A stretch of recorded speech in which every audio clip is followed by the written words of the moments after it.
नमस्कार। आकाशवाणी चंडीगढ़ से प्रादेशिक समाचारों के साथ मैं गुरजीत कौर। केंद्र ने सूरजमुखी, सोयाबीन और ताड़ के तेल सहित कच्चे खाद्य तेल पर सीमा शुल्क को 20 से घटाकर 10% कर दिया है।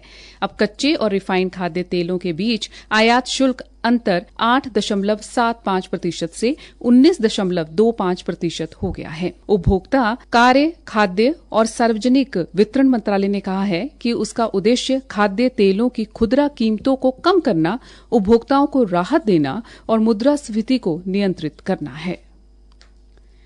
भारतीय रेल ने तत्काल टिकट के लिए नए नियमों की घोषणा की है। 1 जुलाई से केवल वे लोग ही भारतीय रेलवे खानपान और पर्यटन निगम IRCTC की वेबसाइट और ऐप पर ऑनलाइन तत्काल टिकट बुक कर सकेंगे, जिन्होंने आधार के साथ अपना खाता प्रमाणित किया है। 15 जुलाई से ये नियम आरक्षण काउंटर से तत्काल टिकट बुक कराने पर भी लागू होंगे। हमारे संवाददाता ने बताया कि तत्काल टिकट निष्पक्ष और पारदर्शी ढंग से बुक कराने और यात्रियों के हित को सुरक्षित रखने के लिए ये फैसला किया गया है। सेवा, सुशासन और गरीब कल्याण की भावना से अनुप्राणित भारत में पिछले एक दशक में बड़े बदलाव हुए हैं। पिछले 11 वर्षों में विभिन्न क्षेत्रों में सरकार के प्रयासों पर आकाशवाणी से विशेष फीचर का प्रसारण किया जा रहा है। आज इस कड़ी में चर्चा आर्थिक परिवर्तन की संवाहक नारी शक्ति पर है।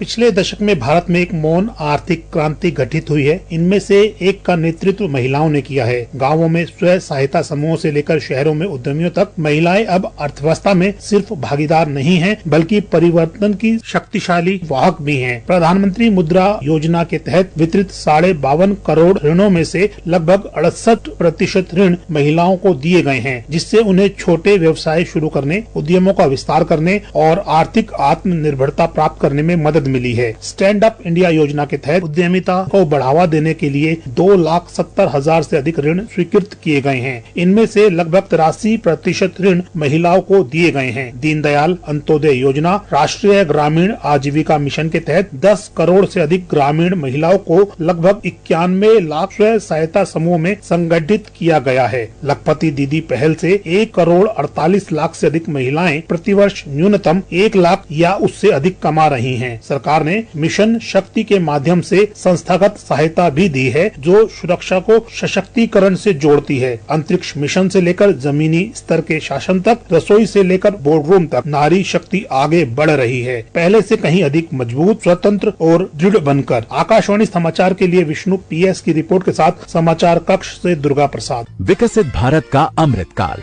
सेवा, सुशासन, गरीब कल्याण के 11 साल।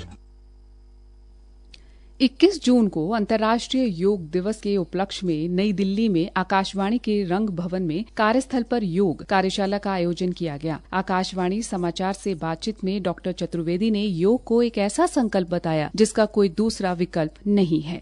योग जो है वो एक संकल्प है और संकल्प का कोई विकल्प नहीं होता। इसलिए ऐसा नहीं कि 21 जून के दिन ही हम योग अभ्यास करें उसके बाद ना करें। तो देखिए, बुद्धू से बुद्धा बनने का जो एनलाइटनमेंट हो रहा है वो हमारा योग, ध्यान और मेडिटेशन के द्वारा हो रहा है। डाइट, स्लीप और एक्सरसाइज कितनी जरूरी है। फिलॉसफी ऑफ योगा तो इम्पोर्टेंट है, वो प्रैक्टिस ऑफ योगा के साथ साथ ही उस चीज को लेना चाहिए।